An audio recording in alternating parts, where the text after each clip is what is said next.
Outsourcing to a company like mine, you're not going to save money, but your ROI will be better just because we're going to capture the dollars that have been missed. So there's two different philosophies there. And I think eventually there's going to be a mix of those. I don't think you're ever going to get rid of the human part, but I think, and I'd love to speak with more AI companies about how to merge that, because I think there's a lot of potential there that we've missed the mark on.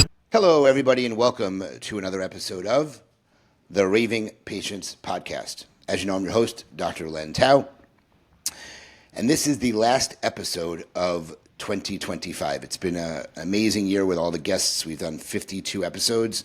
I'm looking forward to a more successful 2026, which will be season 8 for the Raving Patients Podcast. I want to thank all of the listeners, all of the sponsors, all of the guests for making it such a successful podcast. I also want to remind everybody about my sponsors, Dental Intelligence, CallRail, and Net32 for their support, allowing me to come to your inbox every single Friday at 5 a.m. with a new episode.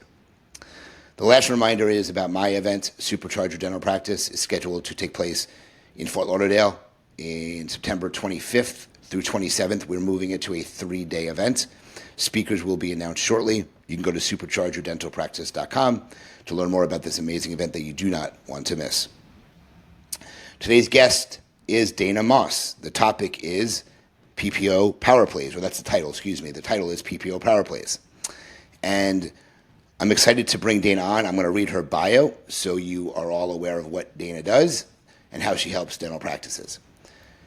So Dana is founder of PPO Dental Consulting, a business coach with focuses on dental insurance. She is a money finder, PPO practice builder, and team motivator, ready to empower dental practices to increase profitability without sacrificing service-oriented care. Dana has redefined the fundamental solutions for developing a patient-centered and lucrative practice. Dana has worked as a front office coordinator, insurance specialist, office manager, and practice administrator. Her years of experience in leading PPO practices bring firsthand knowledge of what it takes to be profitable in today's dental insurance world. So please welcome to the Raving Patients Podcast, Dana Moss. Dana, thank you so much for joining me today. I'm finally glad we're doing this. I know we've tried to get this scheduled for a very long time, so I'm happy to have you on the podcast now. So thank you so much for joining me today. Thanks for having me. So as we were talking prior to recording, there's obviously a lot of different aspects of revenue cycle management. This is, what you do is really one big aspect of it, which is negotiating insurances when someone's looking to renegotiate negotiate their rates that the insurance companies are paying them. So can you just give a brief overview of how you help dental practices?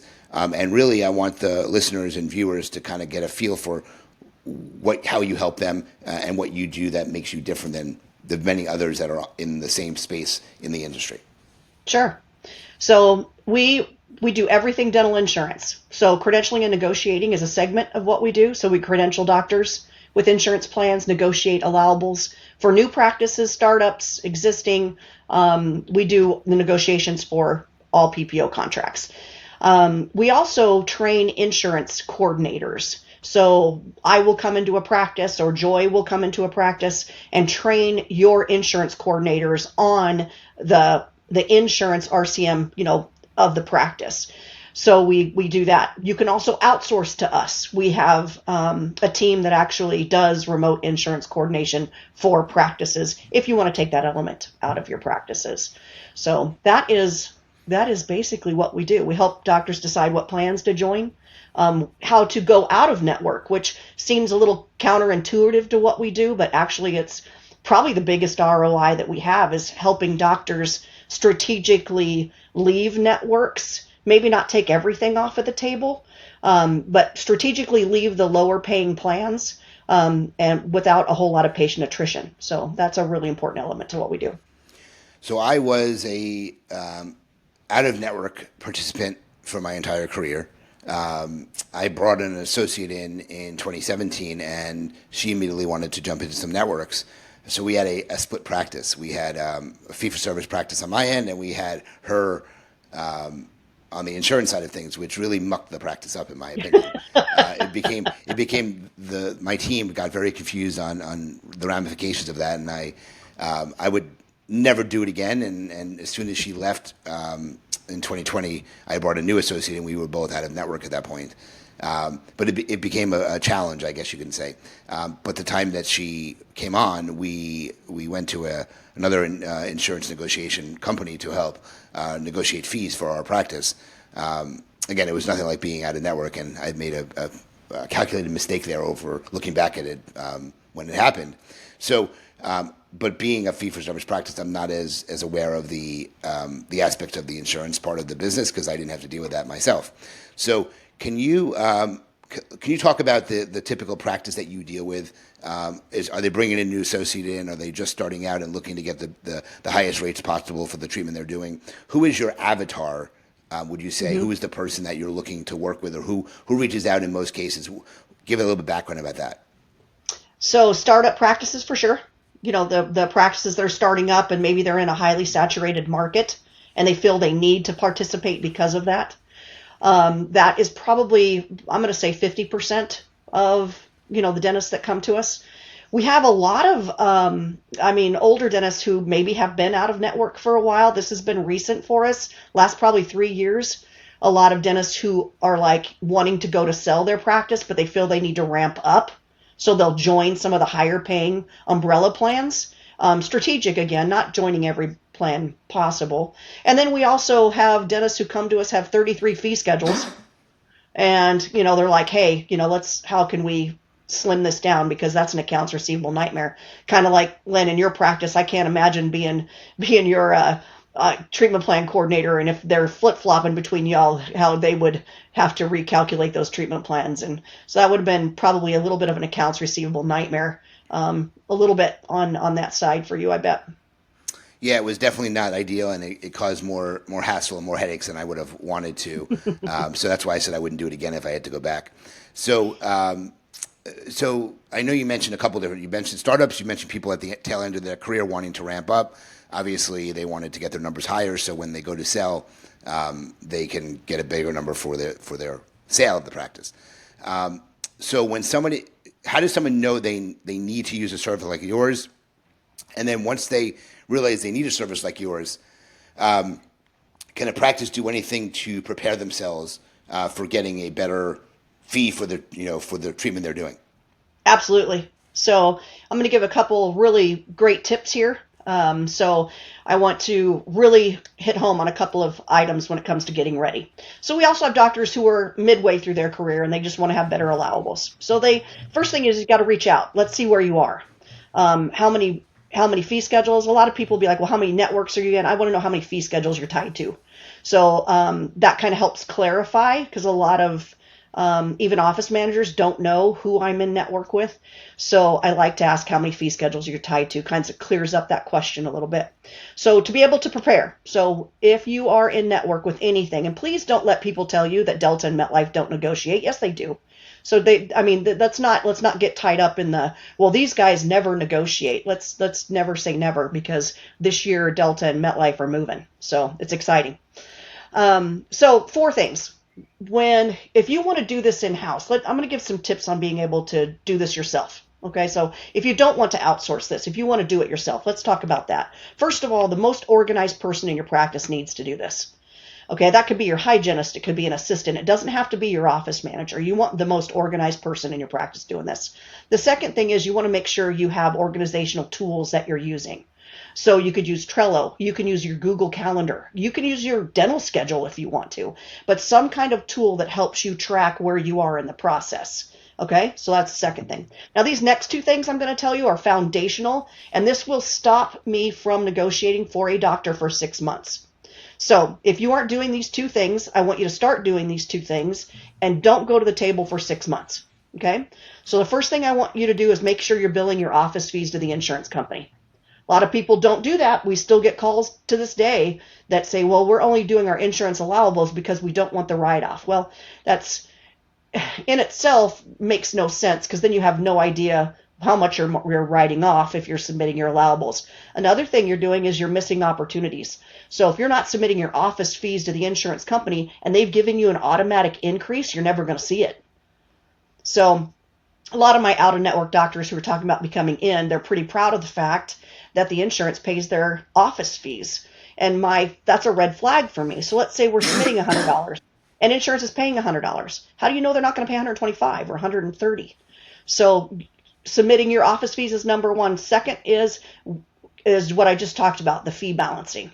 Make sure you're fee balancing. Now, this is a delicate balance between an in and an out of network doctor, okay? Because in network doctors, I want your office fee to be a pie in the sky number that doesn't exist. So what I want to do, and I do this, my brother's a dentist, and I do this with my brother and have since 2003. So his office fees are sky high, but he's also extremely heavy PPO. And this is for a heavy PPO practice. So you got to play the game. If you're not asking for more, you're not going to get more. So my heavy PPO practices, the dentists that I speak to or the office managers that I speak to, I always make sure, hey, how much fee for service is in your practice? And if it's 20% or less, I want you to put your office fees in the 80th percentile for your zip code. So you can get that information from, they have dental reps, Wasserman. I want you to use the NDAS. A lot of people use Fair Health, which is fine. They're a little bit on the high side. But I mean, again, that's fine. I want you to be as close to the 80th as possible. So the question I get asked a lot is that if they're in the 40th, do you want me to go right to the 80th? And I'm like, yes, up your fees to the 80th percentile. And then for a strategy that we recommend for dentists who I say rip the Band-Aid off is what I tell them, let's do it. They're like, well, what about my cash paying patients? Put a membership plan in place. Offset those costs that way. So those are the four things. The last two are the most important. Bill your office fees and fee balance your practice every year. So pick a time, buy the information. Please don't just say I'm going to up my fees by 3% or 5%. That means nothing. So make sure you're buying the data, purchasing it for your zip code, and getting as close to the 80th percentile as possible. So those are foundational. Those are the things that you need to do. If you're not in the 80th percentile and you aren't billing your office fees, please don't negotiate for 6 months after changing those processes. So that's a timeline there. It's at least 6 months after you change your fees before you can negotiate. What are the reasons? And I laugh when you say, well, we only bill the insurance fees, which are going to be so low, because I think it's really important that somebody sees actually how much they're writing off. I think that's a huge, it's amazing how much business someone writes off and they have no clue. And when I teach, part of what I teach is I want them to be attracting the fee-for-service patients to their practice, because that's who goes on Google to find their dentist. The insurance practice patients goes to their insurance network to find their dentist. It's a difference there. But what I tell people, if you're writing off $300,000 or more, you can take a quarter of that money, you can invest it in marketing your practice, and you will work less and you probably make more money. So I have a very difficult time getting dentists to understand that concept, because when they're writing it off, they're never basically receiving the money, versus them actually spending the money on marketing, which is coming out of their pocket. So does that make sense to you? Sure, but can I flip the coin on you a little bit? Sure. Okay. So I want to see a massive write-off.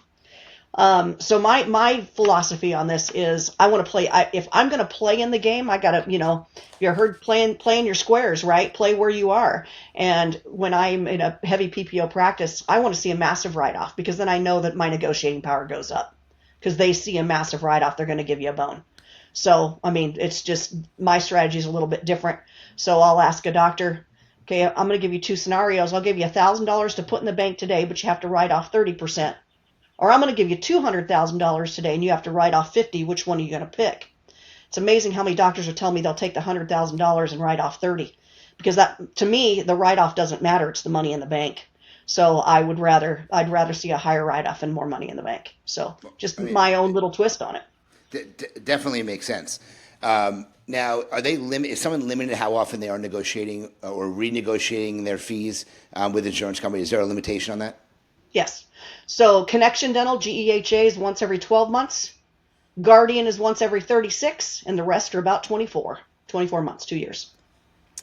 Got it. And if you try to do it ahead of that schedule, they're just going to tell you that you need to wait a certain amount of time, or what normally happens at that point. Yep. They'll just say you're not eligible for a fee schedule review. And then you ask, when am I eligible? And you put that on your schedule, put that on your ticker. Yeah. Got it. Stay now organized. You mentioned someone could do it themselves. Okay, Hmm. and there are many things that you can do yourself, but it's never advisable because the amount of time it takes you, it doesn't pay from a financial perspective. So I know you mentioned that as a possibility because I'm sure it is an option for some people. But can you Yeah. talk about some of the pros and cons of trying to do it yourself, if there are any pros at all? I mean, you're saving money, obviously, but I'm sure there are many cons there. So can you just inform the conversation about why you do not want to be doing it yourself? Sure. So the biggest pro is saving money, like you said. You can save thousands of dollars. But the cons to doing it yourself are if you don't have the most organized person doing it, they're going to drop the ball. They're going to miss some deadlines and you can miss out on some opportunities. Meaning insurances are very strict. When they give you a fee schedule, they're like, you have 14 days to respond. If you don't respond in that 14 days, and you don't ask for an extension, you missed out. And I mean, as a third party, this is what we do. So we stay extremely organized as far as that. So you can miss out on some opportunities by not meeting the timelines of the insurance companies, not knowing who to reach out to. That's the biggest one. Not, like, who do I reach out to negotiate this insurance contract? So we have, thousands of reps we work around the country with, and we know who to reach out to. So that's probably the biggest one, and not knowing how. So, I mean, how do I do it? How do I know I've gotten enough, or where do I stop? So lots of questions in the whole dynamic part of it that definitely is better to outsource when it comes to that. God, I remember when we did it way back when in 2017 that they asked us for the 25 codes that we use the most. And that way, obviously, you want to try to get those rates for the 25 most procedures increased because it doesn't make sense if they're giving you an increase on something you do once or twice a year. So is that a similar philosophy now or similar mechanism that you do as well? When you're trying to negotiate, you take a select number of codes that they're doing more of, and that's where you're looking for the biggest increases on? So we will definitely get the top 25 codes from the doctor when we start. It's not how we start negotiations, though. We want the whole fee. We want the whole fee schedule, right? Because what DPs, $1 million practices, 100 codes, maybe. Let's say 100. I want to get that whole fee schedule negotiated first, and then I keep that top 25 in my back pocket.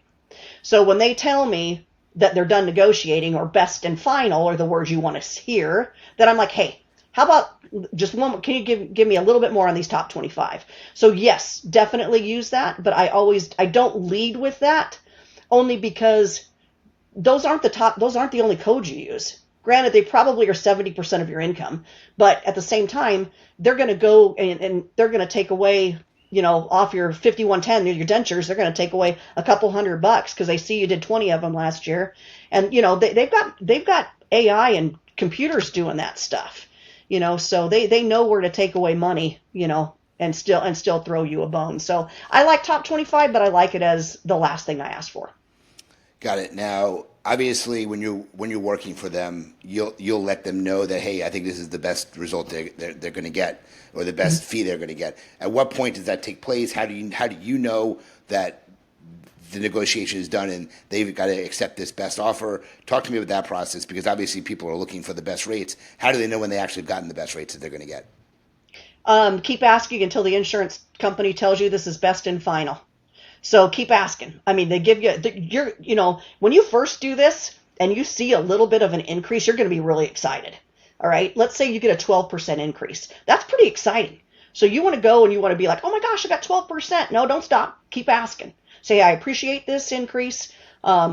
Is there anything else you can do for us? And then when they say they're going to, when they give you their best, they're going to say, this is the best we can do. That's when you throw your top 25 in there. And they're either going to say, no, we can't do that, or, they're going to be like, all right, let's see what I can do. So but keep that in your back pocket. I like the strategy, Len. I just don't like to lead with it. Got it. That makes sense. Now, you have somebody who, let's say, is very mainly a PPO practice, and they're taking every plan under the sun. One of the methodologies is to obviously take the bottom 5 plans and get rid of them if they're not going to negotiate any higher. So how does someone know if they're in the right plans? And I know there's another philosophy now where you can go to the umbrella networks rather than direct contracts, and you negotiate with the direct contract. You can negotiate with the umbrella plans and drop the direct contacts. So can you talk a little bit about that philosophy as well as if that's actually truthful that you can just tell a direct company that, go go to hell and I'm not going to use you anymore. So talk about that, because I know that's a somewhat of a topic that people ask about. All right. Can I mention an insurance company's name? Sure. All right. So I love umbrella plans. So let's go to the very beginning of your question. A dentist comes to me and they have 30 fee schedules, 30 of them. Okay, we want to get that down to about 8. 8's about usually the most fee schedules I want to see in a practice is about 8. Now, with the exception of your New England states that have the state union plans, and I mean, with that being an exception, about 8 fee schedules. So what I like to do is we do a service called plan of actions. Plan realignments. So we will realign plans, and we strategically do that through the umbrella plans that you were talking about. Okay. No, it's not easy. So and even when you're credentialing with an umbrella plan that has a bunch of insurances underneath them, are you okay if I can just assume everybody knows what an umbrella plan is, or do you want me to explain what that is? For those that may not be aware of it, you can bring it up and talk about it real quick. Okay, so an umbrella planner is just a fee schedule. So picture an umbrella, and it's a bunch of numbers with the CDT code set. Underneath that, there's insurance companies who lease those numbers so they don't have to pay office fees. So they'll come in and they'll go underneath this umbrella. They'll contract with the umbrella. The dentist contracts with the umbrella. Okay, umbrella most of the time have higher allowables than direct contracts. Most of the time. Now, I'm generalizing here. And it's a easier way to be contracted quickly. You can get contracted with Connection, Carrington pretty quickly, but that doesn't mean that all of these insurance companies are going to recognize you that quickly. So there's a lot of waiting game when it comes to the right hand talking to the left, meaning the umbrella letting the MetLife, United Healthcare, Aetna, all these know that you are in network through them. So there's and that could take months. So a lot of doctors expect this with an umbrella plan. It doesn't happen. So as an example, Aetna right now is cutting everybody all over the nation. Okay, just to let you know, they're in New York right now. If you are in network with Aetna, they're in New York right now, and they're sending an email only. They're not even sending a letter in the mail. So the email that Aetna has on file, it could be an email you haven't used in 3 years. So an email that Aetna has on file, they're sending you a new fee schedule effective January 1st. And if you don't see that email and you don't respond within that time, you're going to take that cut. Okay. It's drastic. It's very drastic. So please keep your eye out for that. Now, a reason I bring up Aetna is a lot of people will be like, well, I'm going to drop Aetna and I'm going to go underneath an umbrella. Well, Aetna has pulled out of all of the umbrellas unless you're grandfathered in. So if you're grandfathered in, if you've been in network with this umbrella for a lot of years, you might be able to. But Aetna now is saying, nope, you cannot be under an umbrella for 12 months. So if you drop Aetna because you're mad, they're not going to negotiate, and you drop them, no umbrella is going to pick you up for 12 months. So there's lots of different nuances. Another reason to hire a professional to do this is keeping up with all of those. I have one person on my team alone who only works umbrella plans and who's moving where. So, because that's so important in strategic placement. Got it. I remember when we did it that there were a couple of financial agreements that you have with clients of yours. So, or a couple of methodologies for your type of product to get paid. So one of them is you charge a fee for your services. Another one took a percentage of the savings they got. So I'm curious to inform the conversation, how do you work with dental practices? It's a flat fee. Flat fee. Taking a percentage is for me was a little too time consuming and also a little hard to track. And it wasn't fair to the doctor. It's a flat fee. You pay the fee. We do the work. And then you reap the ROIs. That's hopefully you'll come back to us, when it's time to do it again in 2 years. Got it. That makes sense.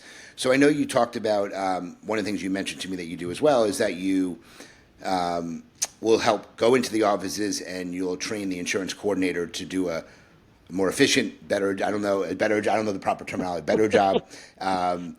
So can you talk a little bit about that? Because I think that's a big aspect of something that you actually go into the office and you train them. Yes. So I will come in, or Joy will come in, and we will come in and train however many people you want us to train. Maybe, I mean, I have doctors that sit in on these trainings because the doctor wants to know what's going on in their practice.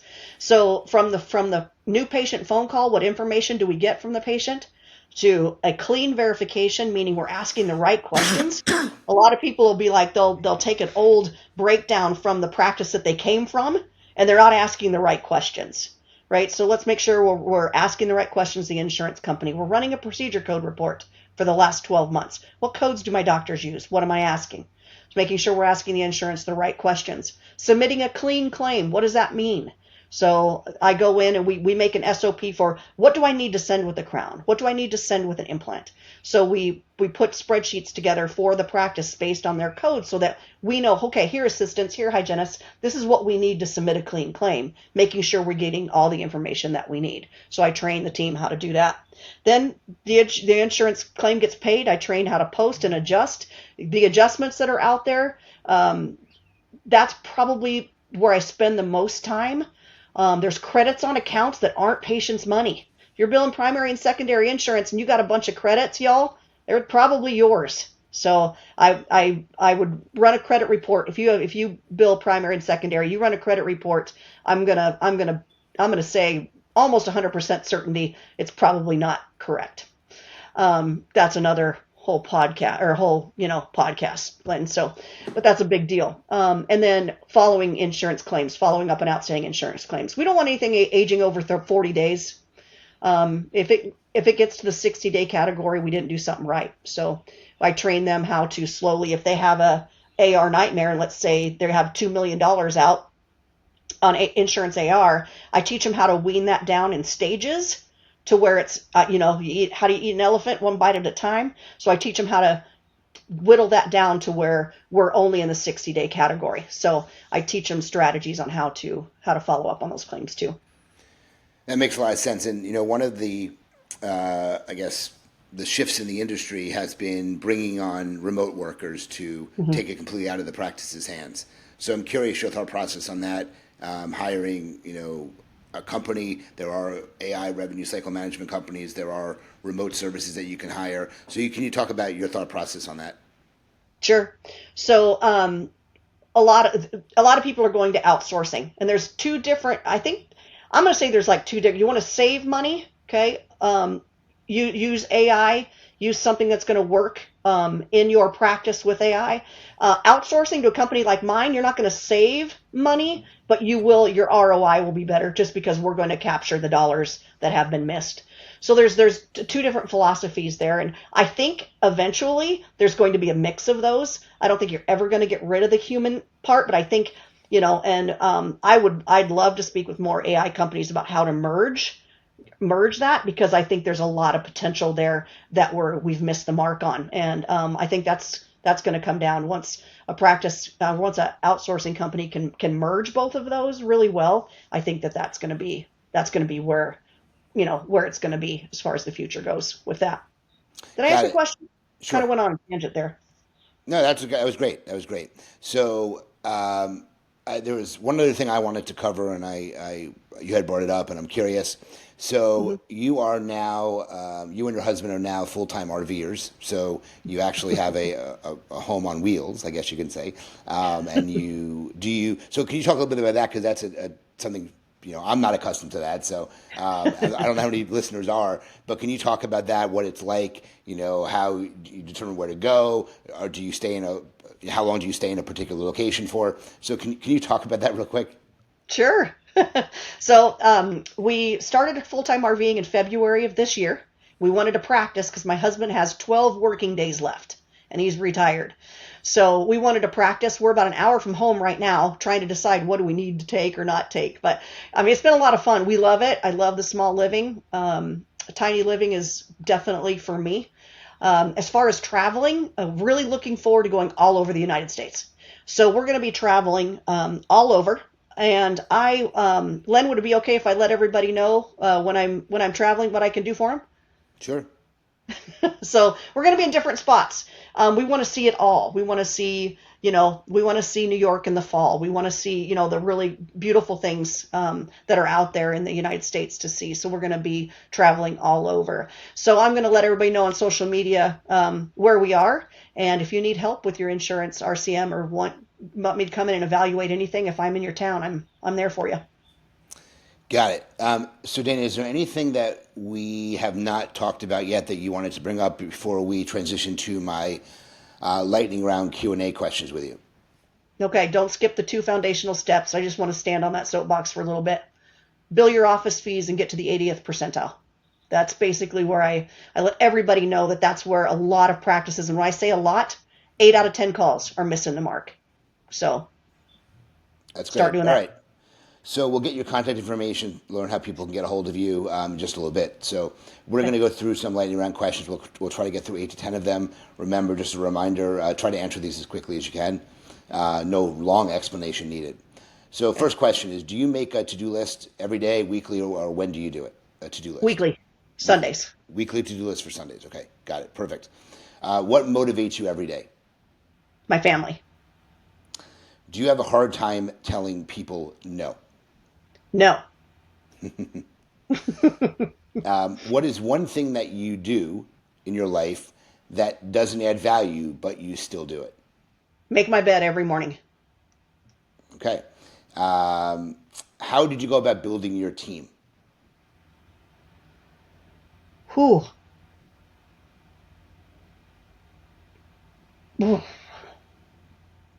It's changed. So at first it was a friend recommended some people to me. Now it's Indeed and assessment tests. Got it. What profession, it doesn't have to be dental, what profession do you think is the most undervalued today? Railroading. There's a new one. If you achieved all of your life goals tomorrow, what would you do next? Spend time with family. Okay.